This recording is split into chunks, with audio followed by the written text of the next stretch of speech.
Going live. Well, Phil's obviously waiting. I'm live. That says I'm live. Phil, you better tell me whether I'm up. Since, haha, good luck. Oh, there you are. Look. Can you see me, Phil? Can you see me? This is all a big old experiment here. Sort of waiting for some kind of response. Don't know if anybody can hear me or anything.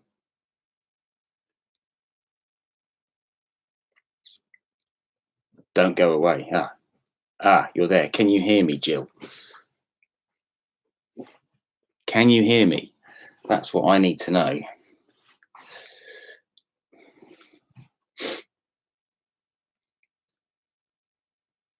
You're there, she says. Gonna have some wine. I'm synced fine. Brilliant. Thank you, Phil. Well, you're my first two viewers, Phil in Sheffield and Jill in my living room. Winner.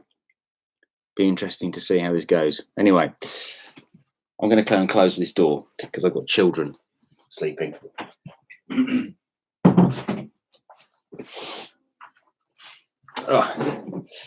Right, excellent. Hi, everybody.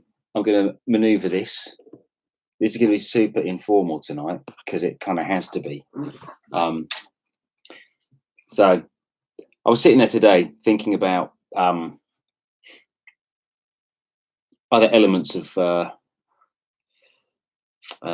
functional harmony after doing my little lesson on Donald Fagen's song New Frontier. And I thought to myself, what's the big functional harmony thing that I took a long time to get my head around? And I figured it was probably the way that the diminished chord functions. We all know what a diminished chord is. It's that one. That scary thing. Features in classical music as a pivot chord quite a lot. Think about Beethoven. He does that a lot, doesn't he?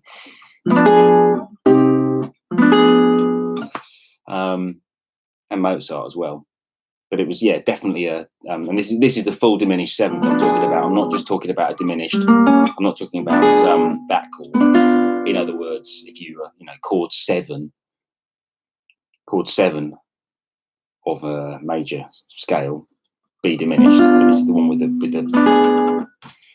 the extra fourth note in it. So yeah. What I'm going to talk about really is particularly inspired by the great Pete Churchill, who is a true master of harmony and a master of educating harmony. And so a lot of what I'm going to impart today or tonight comes from things he taught me and a load of my contemporaries 20 odd years ago. But yeah, I mean, the diminished chord. There are different ways to treat it, I suppose. It's a symmetrical chord, so every minor third, it just it keeps its same structure of minor thirds, so you can move it up. Every note is its root note when it's a full diminished seventh, but it does feature in quite a lot of standards as a function of chord. And it's one of those chords where when we're playing over it, we're blowing over it, we often find ourselves going, oh, there's that diminished chord.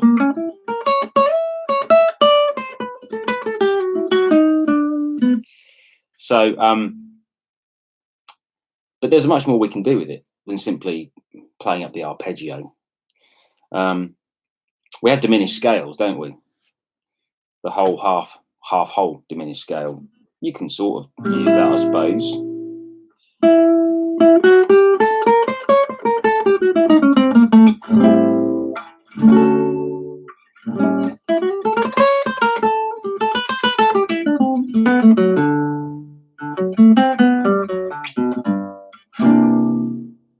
I'm just noodling around wave the tune by Jobim, where it features D major 7th, A sharp diminished 7th, A minor 7th. So that's the A sharp diminished 7th. We're in the key of D with this song. So that makes it the flat 6. Generally speaking, the diminished chord, when it's used functionally, is an inversion of a flat 9 chord. So the flat 6 in wave is basically, it's an A sharp. It's called an A sharp diminished in the lead sheet for the song. But a lot of these chords, when they're functioning in this way, are essentially the upper structure of a flat 9 chord, and that root note in this instance, and a lot of instances actually, is the 3rd. So it's like a first inversion of an F sharp 7 flat 9. So what scale would you normally play over a flat 9 chord? F sharp 7 flat 9 is the dominant of B minor. So, and this is because of the A sharp in it and the G natural, it's going to be B harmonic minor.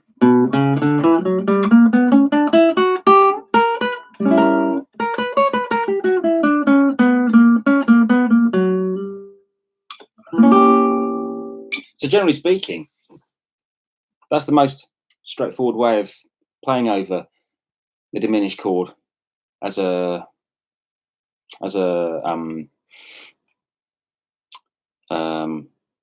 functional chord. So I'm having to think as I go with this. I can't go back and edit a video that looks slick. So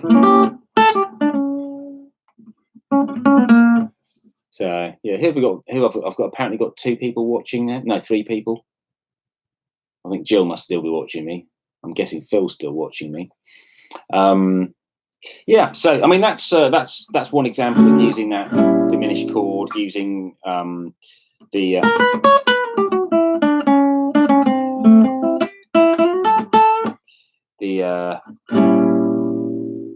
first inversion of a flat 9 dominant chord. I mean, we find this chord in other songs, don't we? There's the flat 3 diminished. If we take dropping collections on the floor. If we take Body and Soul, which I know starts in E flat minor, it's kind of in D flat, because you get there's your 1 chord, there's your 4, dominant 7th. Is that right?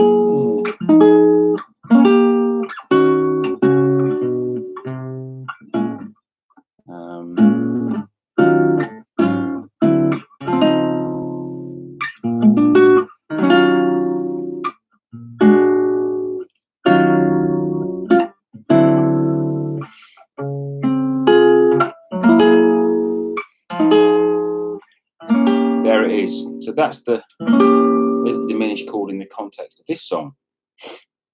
And we can apply the same rules to what's going on with the function of that chord. So this is E diminished in this context. We come from F minor, and we're heading to E flat minor 7th. But essentially, I've thought about this one quite a bit, but I think would we call that an E7 flat 9? Sounds a bit weird.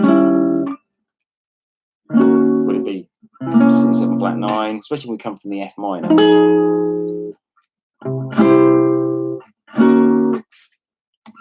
Coming down the F minor, E diminished, which we call C7 flat 9. That seems to flow more, doesn't it?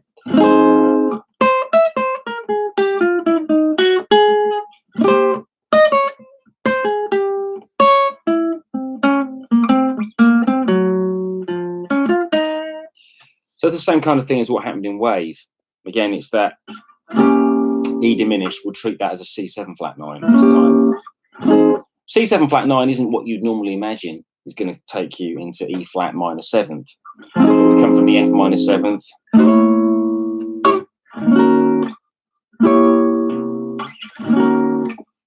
I think, you know, that chord is that is going to be an F harmonic minor because it's C7 flat 9. What's another example? If you get a blues,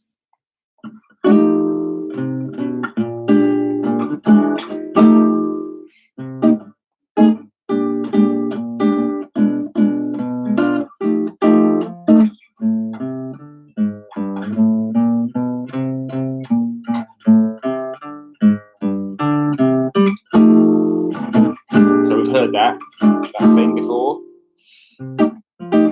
The diminished chord here.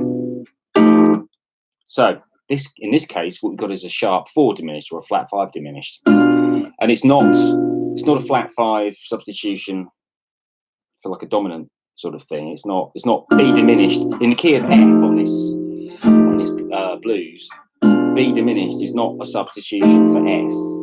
It's not that, which is B7 flat 5. What's going on there is, again, if we were to treat that as a first inversion of G7 flat 9, that's actually what's going on there. So if we were playing,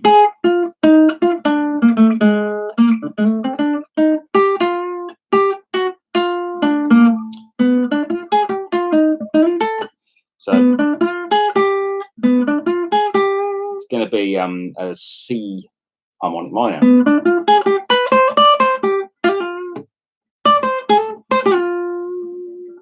Isn't it?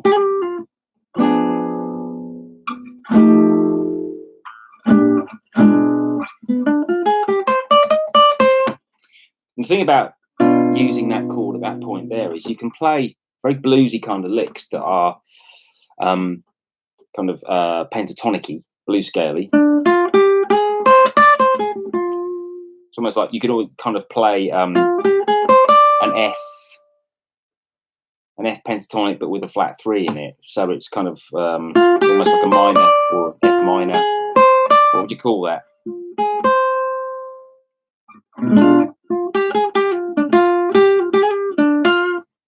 But you can keep playing very bluesy ideas over that.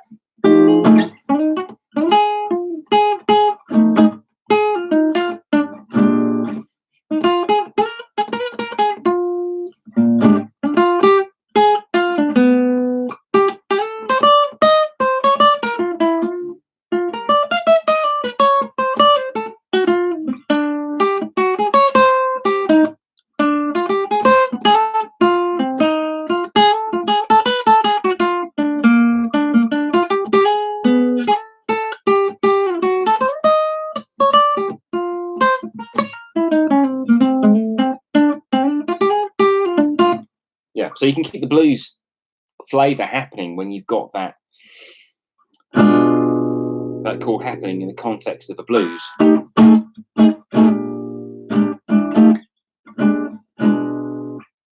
Again, you could play your kind of diminished scale things if you wanted.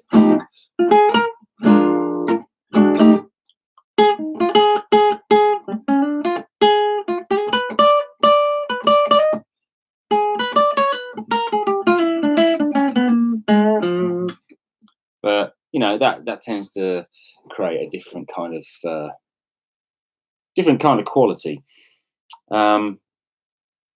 Yeah. So what other diminished chords do we come across?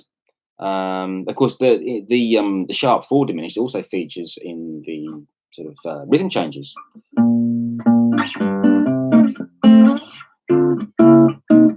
You can get it coming down. You sometimes get it where people do that one, which is the flat 3, I suppose, which is as we experienced in the Body and Soul example. But obviously with rhythm changes, the 1625 thing has a variety of different substitutions which get used, and they have kind of I would tend to treat them as a different kind of thing. But when you get into the sort of the second section, the second half of the A section, so you've got so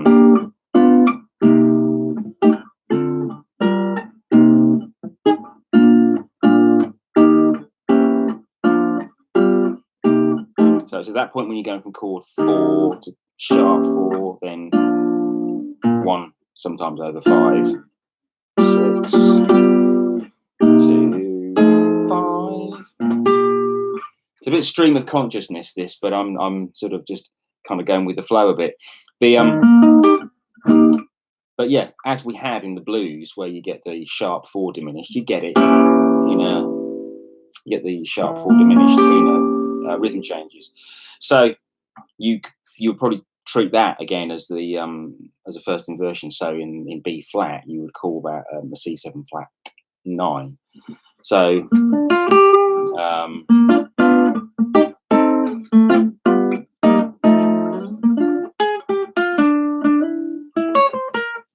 what would you play?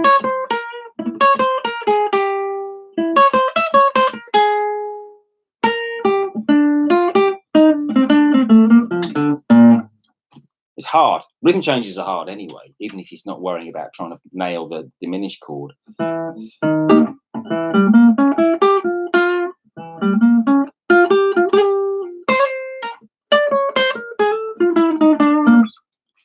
Yeah, but it has a very bluesy quality if you approach it from the right position, especially if you're going from that. Coming at it from the point of view of on the minor third, flat 5, minor 6, natural 6.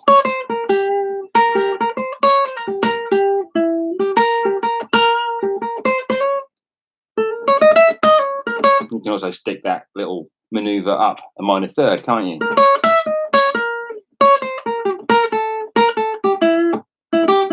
Because that takes you into the realms of the straight diminished scale. Yeah, so that's covering like most of the standard points where you'd find a diminished chord from a functional point of view. Don't really feel like I'm getting my thoughts across very clearly tonight, but maybe it's the fact that I know that this is happening in real time. We have other diminished sounds though, don't we? Where you get the diminished chord on chord 1. The hills are alive with the sound of music. Well, that's a major 7th diminished. So that's like if we're in the key of E flat, we get the D over E flat slash chord, but it's kind of diminished scale thing. I didn't really think about how you deal with that from a scale point of view. That one doesn't really want to be a.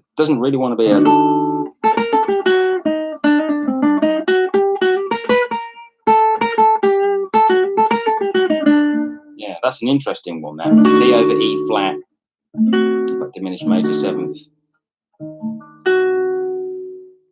That's very much like a D7 flat 9, but it's not a first inversion of D7 flat 9, which is previously when we've had our diminished chords. We've been in the previous examples. We've been talking about using the diminished as an inversion, the first inversion of a dominant 7 flat 9 chord. So in this instance, that's going to be again. You would play a harmonic minor. Harmonic minor idea, but now that's definitely wants to be G minor there.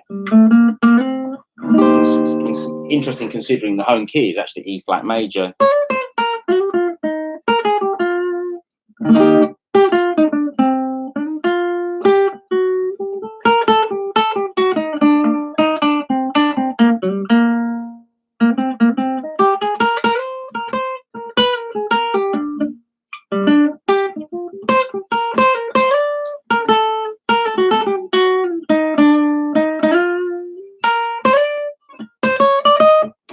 So that's an interesting one as well. Yeah, the other common example, I suppose, is the flat 2, where if you're in the key of F, you go.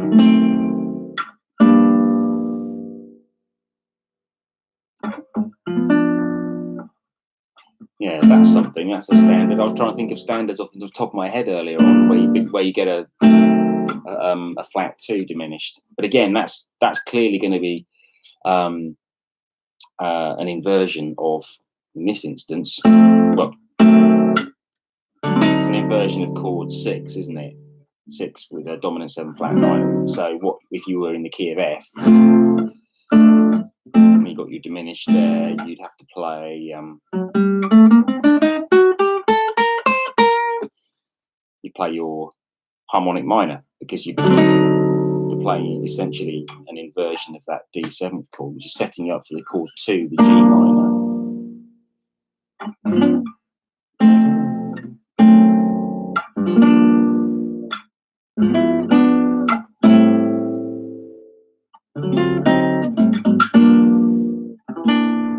Am I thinking of Bewitched? That's got that kind of chord change.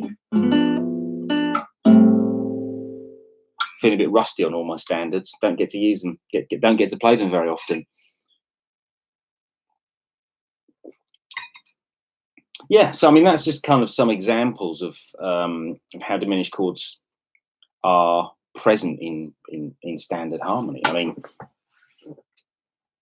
I've been very sort of unstructured in going through all of those, but you can break it down into different groups. So there's the flat 3 and the flat 6 and the sharp 4. They all, generally speaking, will fall into the category of being the first inversion of the dominant flat 9 chord.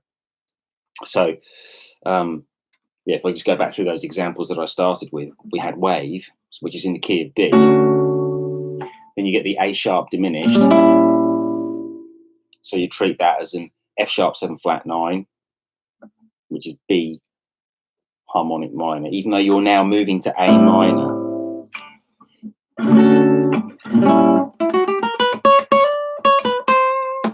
But actually, it's a nice little modulation into your, because at this point it is modulating from D and finding its way back to G.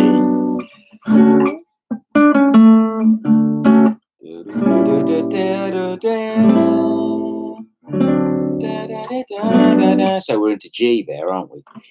So the fact that what you're doing is making a substitution here.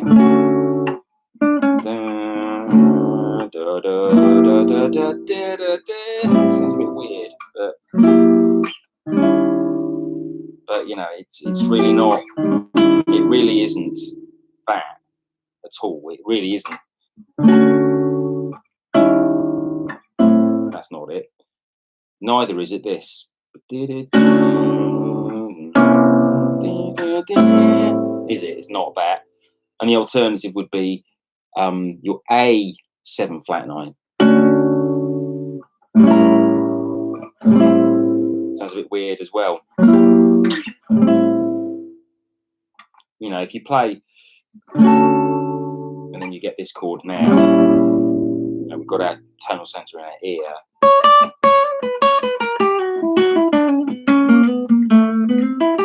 I play B harmonic minor. It sounds so much more like it makes sense. If I was to go and play that and then go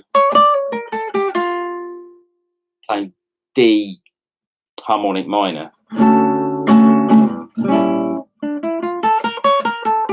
that sounds weird as well, doesn't it? Even though it's going into A minor, it just doesn't quite. This is what I remember about this lesson that Pete Churchill gave us when I was at Guildhall, and he went through. I mean, he's much better at this than me by a country mile. You know, he has a deeper understanding and much bigger vocabulary of songs and examples of this at his disposal.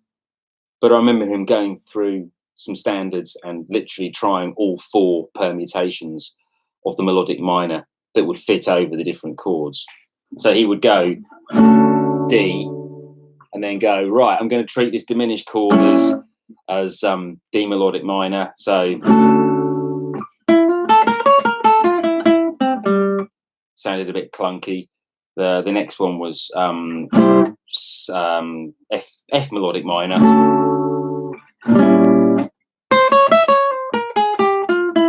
That sounded a bit clunky to get that to that one. The next one was going to be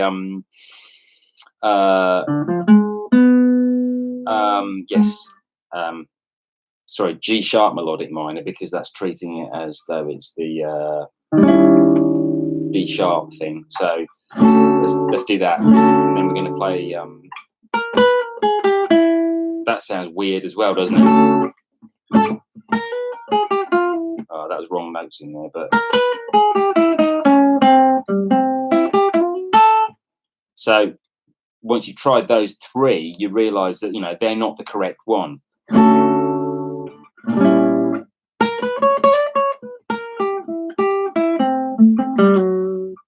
That sounds much sweeter. It sounds like there's a resolution going on, even though F sharp 7 flat 9 doesn't actually resolve to A minor in your normal sort of rules of harmonic resolution. I guess a lot of it has to do with the general setting of your key. I mean, this is what diatonic and functional harmony is all about. Your chords have to serve a certain function to get you from point A to point B. And that's why I think the diminished chord can be a real confusing one, because of its symmetrical nature. It's very easy to end up going in the wrong direction with it if you're really trying to outline a harmonic sound that isn't just locked into that symmetrical diminished arpeggio or diminished scale, the half whole diminished scale thing. You can play those ideas. There's nothing to say that you can't play those ideas. I mean, that's not what I'm saying. But the whole idea of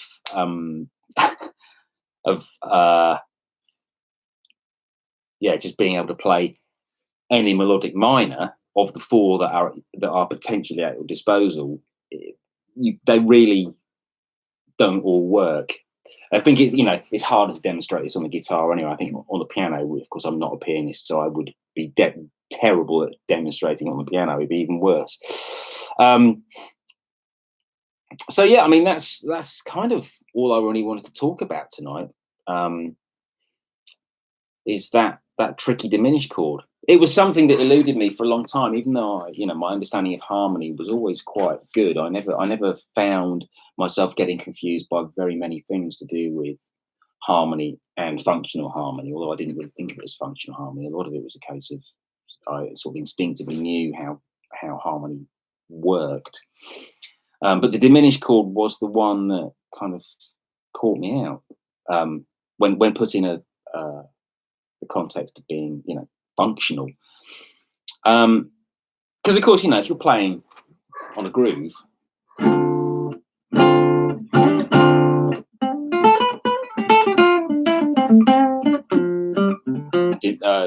D Dorian,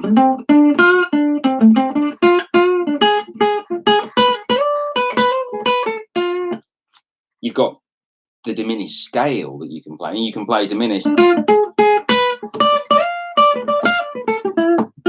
It's got that's more of a color that you're going for over your D.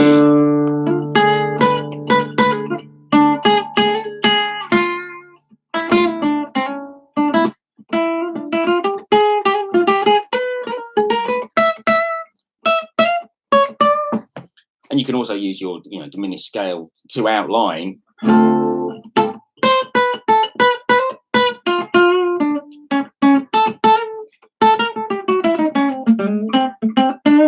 as a sort of a scalic approach of A13 flat 9, A7 flat 9, rather than just using the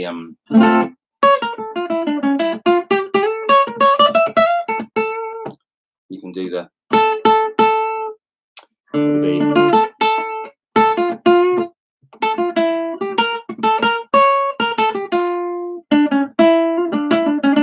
in static setting. You've kind of got a little bit more a little bit more obvious what you've got to do with it, or if you're going to choose to play that diminished sound.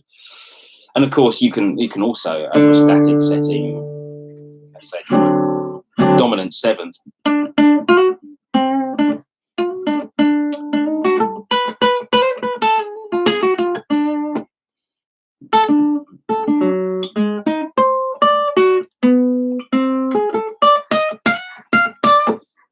if it's dominant seventh, you can play your major third and your minor third and your flat nine, root, flat seven, natural six, natural five, flat five.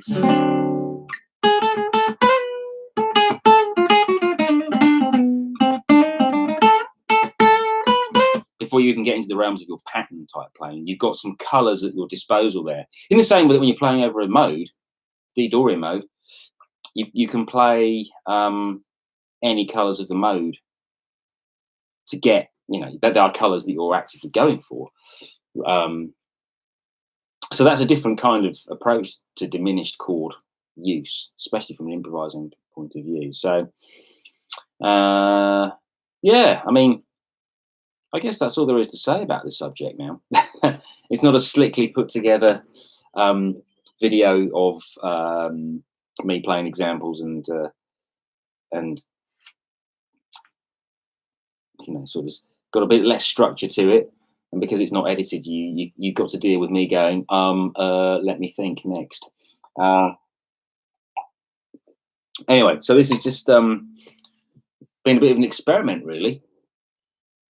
There's not many people been watching, but I wasn't really expecting that to be the case. This is all part of an ongoing experiment, really, to see, A, if I can successfully live stream something and give me a chance to do a little demo of a subject, in this case, diminished chords.